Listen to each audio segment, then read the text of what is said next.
Attention,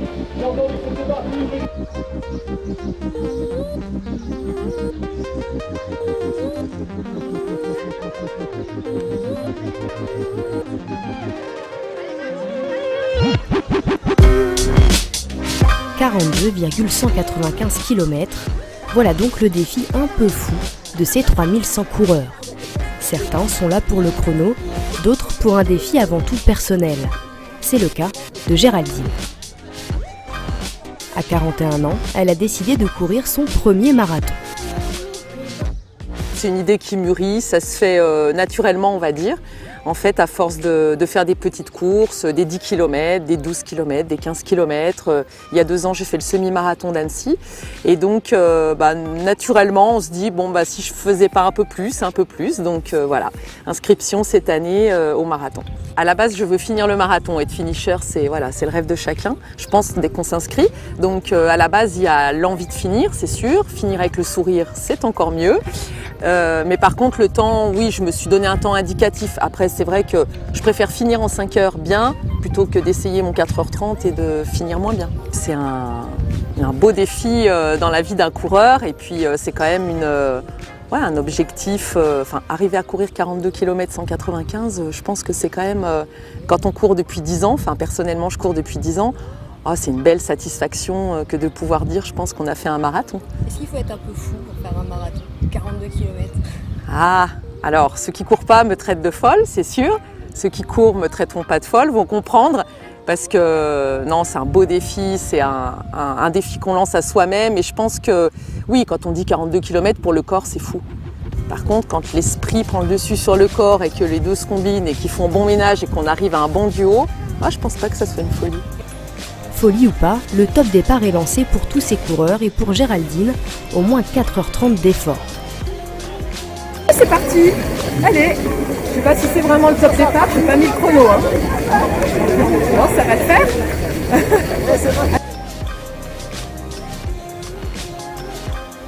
Mais le marathon, ça se prépare. Nous avons suivi Géraldine la veille du départ. 27-26. Il est un peu plus de 16h quand Géraldine arrive au gymnase pour récupérer son dossard. Le sésame pour participer à ce marathon. La première étape. Ça se prépare déjà dans la tête, c'est déjà bien parti, ouais. 27-26, ouais ça va, sympa, facile à retenir, 27-26. Et donc là c'est mon sas. Un petit arrêt au stand, histoire d'avoir ce qu'il faut en cas de coup dur. C'est surtout pour les crampes en fait, parce que si la crampe vient, il faut éviter qu'elle vienne. Donc moi au bout de 3 heures, je prends ça sans avoir mal. Exactement, comme ça, et puis ça me rassure, peut-être que ça fait rien finalement, mais ça rassure. Mais le marathon, ce ne sont pas que des coureurs. Ce sont aussi près de 600 bénévoles sur le pont depuis des semaines. 4 jours avant l'épreuve, ces réunions afin de peaufiner les derniers détails, notamment en termes de sécurité. C'est une réunion d'information et de formation aussi des bénévoles signaleurs. C'est-à-dire les signaleurs, leur rôle c'est d'être à des endroits stratégiques, croisements, etc. Avec un drapeau spécifique de manière à réguler ou arrêter la circulation au moment des passages des coureurs. Donc c'est quand même un rôle assez important et les gens sont informés de ce qu'il faut faire, comment le faire, d'essayer d'être calme devant une possible agression parce qu'il y a toujours des gens pas faciles quand on les empêche de passer en voiture. Voilà. Donc c'est une formation de ce type-là. Et ce soir particulièrement, on aura, si tout va bien, le commandant de police qui viendra faire un speech sur la sécurisation des épreuves dans le cadre de Vigipirate. Il faut donner priorité aux coureurs sur la piste cyclable, il faut intercepter, arrêter les voitures, filtrer faire traverser chaque fois que c'est possible. Enfin, c'est un travail. Donc la piste cyclable, disons, est neutralisée pour toute la journée. C'est la priorité à la course. Qui dit événement dit communication. Ça, c'est le boulot de Guillaume à raison de 2 heures par jour environ. Il faut mettre à jour le site et être très à l'écoute des coureurs. Moi, c'est vrai que c'est particulier parce que la communication, clairement, il faut être toujours à l'écoute en fait des coureurs qui posent des questions, que ce soit les mails, que ce soit sur les réseaux sociaux, mettre à jour le site web. Après, je m'occupe aussi de la partie partenariat, donc faire des documents de communication. Ça prend effectivement beaucoup de temps. Donc après, c'est une question d'organisation du temps. Et après, voilà, c'est la passion. Donc après, je fais les choses pour que tout se passe bien. On essaie d'anticiper un maximum. Mais c'est vrai que la partie aussi élite, ça me prend beaucoup de temps parce que forcément j'ai des décalages horaires avec le Kenya et l'Éthiopie notamment. Et c'est beaucoup de relances. Et heureusement que avec on va dire Internet, etc., je pense que ça aide pour échanger en fait avec les agents notamment. Voilà, on arrive à faire des belles choses. Annecy, il est vraiment propice pour faire un beau temps. Retour le jour J. Effectivement, le soleil sera avec les coureurs. Stéphane Degana, champion du monde du 400 mètres haies et parrain de cette édition, est présent dès 8 h pour encourager les participants et faire bien évidemment quelques photos. Une fois le départ du marathon donné, le paquet prend vie avec toutes ces animations. Les jeunes aussi ont le droit à leur course. 1 km 400 à parcourir pour les plus âgés. Allez, c'est parti, on va les encouragements du public, bien sûr. On va continuer, on départ toutes les 10 minutes. Et comme pour les grands, la médaille autour du cou pour récompense.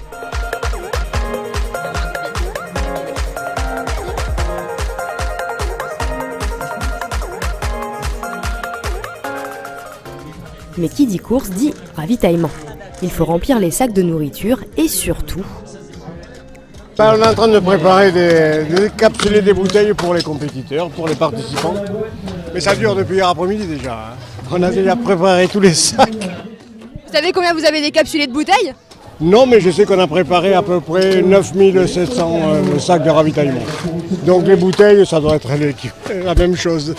Non loin du ravitaillement, un stand qui permet de remplir un questionnaire sur le dopage. En 2016, le vainqueur de ce marathon avait par la suite été contrôlé positif.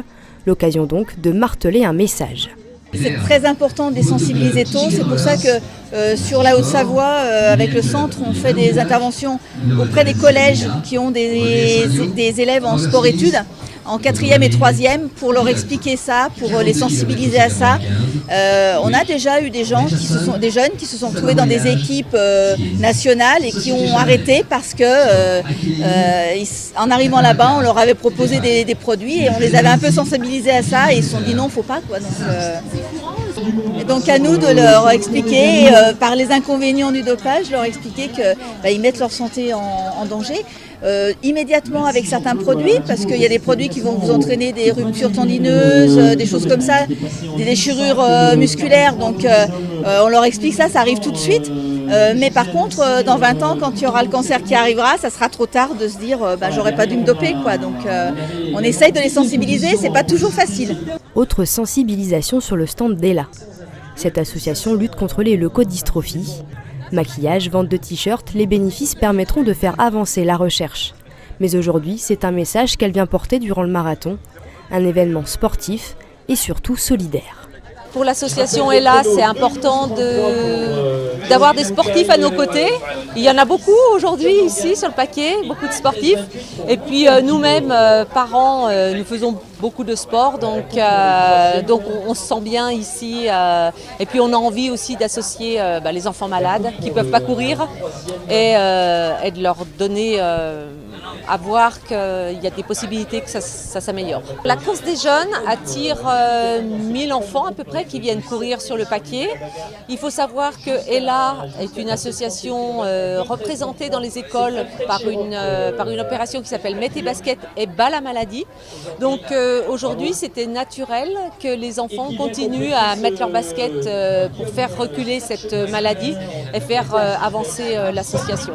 C'est un beau symbole, oui, effectivement. Déjà Pour les coureurs, courir pour une cause, je trouve que ça donne des ailes. On va dire que ça peut être une façon de courir différente pour soi, mais aussi pour les autres.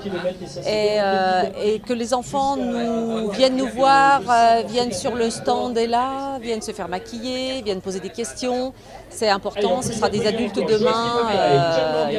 Ils voient les enfants malades, connaîtront la différence. Donc c'est un beau symbole d'éclat. Mais cet événement, c'est aussi une vitrine pour la ville et le département.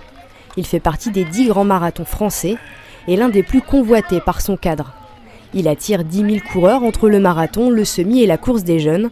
10 000 coureurs, mais bien plus de monde. C'est une manifestation importante puisque du point de vue touristique, c'est 30 000 nuitées. C'est non seulement les coureurs, mais la famille qui accompagne les coureurs, les accompagnateurs. Et donc ça représente, je crois, du point de vue touristique, une des 3 ou 4 manifestations qui a le plus de retombées économiques sur le territoire. 30 000 nuitées, c'est en effet important pour la Haute-Savoie. Et puis il y a à Annecy, en Haute-Savoie, quelque chose d'exceptionnel, c'est que c'est un des derniers grands marathons qui reste bénévole. 100% bénévole, c'est donc très particulier et ça crée une ambiance qui est aussi assez exceptionnelle, qui donne aux familles, aux coureurs une envie de revenir. Le département de la Haute-Savoie est donc un département sportif, avec un budget de 3,6 millions d'euros. Il y a le marathon, mais il y a aussi de très nombreux événements tout au long de l'année. Il y a 91 grands événements qui sont soutenus par le département. Ça représente 790 000 euros qui sont portés à la fois par le département de la Haute-Savoie, mais aussi par le Conseil Savoie-Mont-Blanc, donc qui relie les deux départements et qui permet aussi d'accompagner les grands événements sur notre territoire. Il y a plein d'événements qui permettent aussi de faire parler de la Haute-Savoie et de montrer la richesse de notre département. Bon, évidemment, il y a le marathon pour lequel nous sommes ici aujourd'hui, mais il y a aussi évidemment le golf à Évian. Il y a tout un tas de compétitions, évidemment, aussi bien de sport d'hiver que de sport d'été. Bientôt sera organisé aussi le championnat du monde de mer d'aviron à Thonon. Donc il y a plein de grands événements qui permettent évidemment à la fois de faire vivre le territoire et puis d'attirer et de faire rayonner le département. Mais cette année, la compétition était un peu particulière. En cause, l'état d'urgence. Il a donc fallu pour les organisateurs augmenter la sécurité. Policiers, militaires et bénévoles se sont alliés pour que tout se déroule au mieux. Le département a souhaité accompagner de manière exceptionnelle pour cette année les organisateurs. C'est vrai qu'aujourd'hui, la question de la sécurité se pose sur les événements avec des frais importants pour tenir compte de ces conditions de sécurité. Et donc c'est vrai que le département est passé d'une subvention à hauteur de 25 000 euros pour permettre de prendre en charge ces frais de sécurité et pour permettre d'assurer la pérennité de la manifestation à laquelle on est très attaché. Une course sans encombre qui a vu s'imposer le Kenyan Joel Kipkogje en 2 heures, 12 minutes et 33 secondes devant 2 autres Kenyans. Chez les femmes également, c'est une Kenyane qui s'impose en 2 heures, 36 minutes et 14 secondes. Et pendant que les premiers passent la ligne d'arrivée, nous retrouvons la famille de Géraldine du côté de Saint-Joriot, un vrai cop.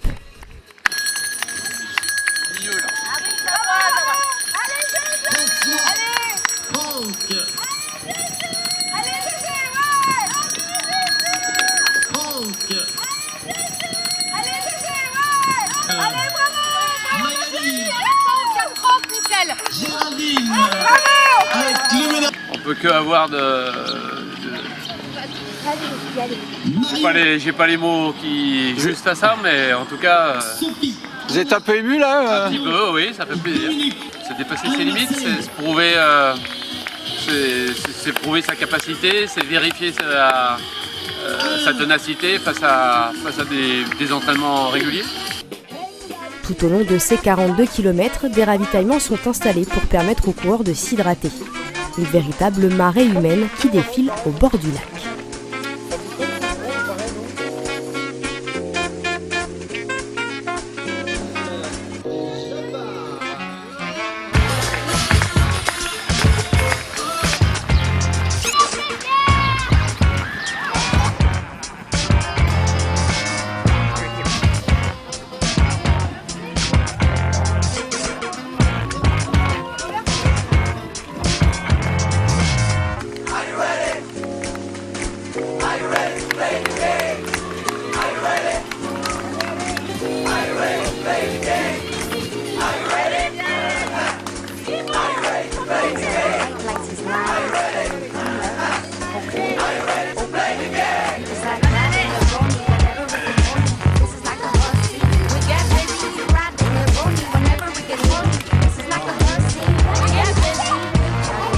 Retour sur le papier. En attendant Géraldine, direction la tente de massage. Beaucoup de coureurs passent ici après la course. Certains ont beaucoup de mal à marcher après un tel effort. D'autres arrivent même en civière tant la course a été intense. Un moment de détente bienvenue, surtout lorsque l'on ambitionne l'impossible. C'est d'autant plus important pour moi aujourd'hui que aujourd'hui j'ai bien forcé et demain je refais un marathon. Il y a le championnat de France à Sénart et je prends l'avion tout à l'heure pour monter à Paris et enchaîner un deuxième marathon. Donc si je peux courir gentiment, parce que je ne ferai pas une perf demain, c'était aujourd'hui que je voulais battre mon record. Donc il faut impérativement pouvoir au moins se rendre sur la ligne de départ à Sénart et puis plus si affinité, donc le terminer en 4 heures, 4 heures. Vous êtes fou? Ma femme me le dit, ouais. Mais j'aime courir, donc quand on aime courir, on y va, quoi. Demain, j'aurai presque moins mal à enchaîner une deuxième course que réellement me voir mardi matin. Mardi matin, je risque de ramper, oui. Donc j'ai posé ma journée de mardi pour ne pas être embêté et reprendre le travail tranquillement mercredi matin avec 2 petites médailles autour du cou, 2 t-shirts de finisher. J'espère, du moins pour l'instant j'en ai qu'un, donc j'ai fait que la moitié, mais bon, ça devrait bien se passer. Sous la tente, kiné, ostéopathe et masseur, chacun sa spécialité suivant la bobologie.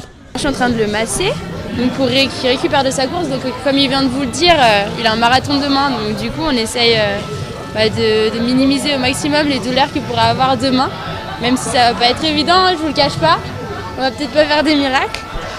Mais donc là on masse, donc on est au niveau musculaire surtout, on essaye d'appuyer pour atteindre au niveau des fibres musculaires et détendre le muscle après les 40 km qu'ils viennent de faire. Après 40 km, il y a les contractures musculaires qui peuvent être présentes. Après nous là du coup on est uniquement sur du massage, on ne fait pas une séance de kiné on va pas faire forcément des étirements, on va pas faire de manœuvres spécifiques, mais déjà on essaye de masser et de détendre les coureurs qui sont là. Retour sur la ligne d'arrivée. Géraldine arrive après 4 heures, 28 minutes et 49 secondes avec l'essentiel. Avec le sourire, j'avais dit, hein. Les larmes un peu, trop fort. Je suis trop contente. C'était dur? Oh, ça a été bien géré, avec le temps super. Aucune crampe, rien. Pas de douleur. Trop bien. Tu peux faire avoir la médaille? Ouais. Je suis trop contente. J'ai doublé le monsieur du 4,30 avec qui j'étais partie. Sur la fin, impeccable. Et je vous avais dit avec le sourire. Moins de 4,30, je suis trop contente. C'était un gros défi. Hein. Et il est accompli, voilà. Finisher marathon, ce que je voulais. Mais pour Géraldine, c'était aussi une préparation avant un autre beau défi. C'était une course humanitaire que je vais faire avec 2 copines le 27 octobre jusqu'au 5 novembre. Ça s'appelle Les 3 gazelles au Népal. On est sur Facebook et on cherche des fonds pour financer un peu, pour trouver des fournitures scolaires. On va aller rendre visite dans des écoles aux enfants du Népal. Voilà. Comme Géraldine, 2628 coureurs ont terminé ce marathon, épuisés, avec des crampes, parfois en pleurs, mais surtout fiers de l'exploit et de la performance.